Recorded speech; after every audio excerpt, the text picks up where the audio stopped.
Hello everyone, and today I'm going to be showing you how to hack into your phone, or just a cheap burner phone, and use it as a remote control activation device.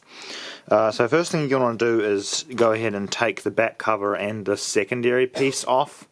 You're going to want to take all the screws out, obviously, and we don't need the screws, we can just throw them away. I've already gone ahead and done it. I'm just going to sort of point out what you'd go ahead and do.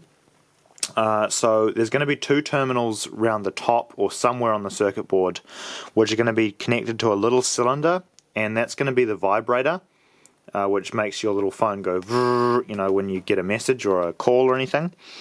So what you're going to go ahead and do is desolder the vibrator from the phone, and then you're just going to wire in a couple of sketchy looking wires into the terminals where the vibrator was connected to.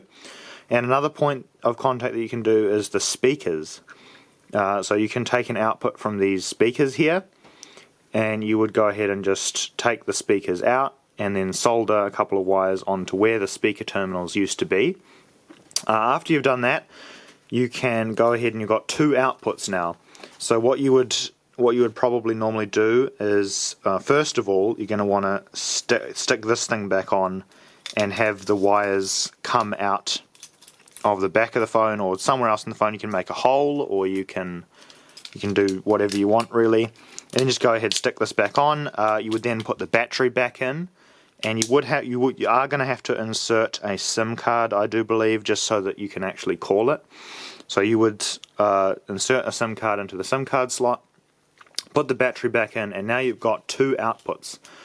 So what you can then do from these is you would just basically wire up a transistor, or you'd need a very low voltage relay. I'd probably recommend using a transistor and then a relay maybe. Say you wanted to open a lock or something using this, you would go ahead and take an output from these, and you would run this into a transistor and then have that trigger a relay, say, and then you could go ahead and perform whatever electronic output task you want. And yeah, that's basically how you do it. You just take it apart, solder some wires in there, and you're pretty much done. You got your two outputs. All you need to do is wire it up to whatever you want to trigger.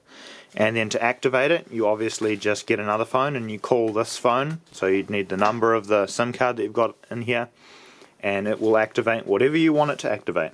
And yeah, just a quick sort of, not a very in-depth tutorial, but you know, just the overview of what you've got to do to get it done. See ya!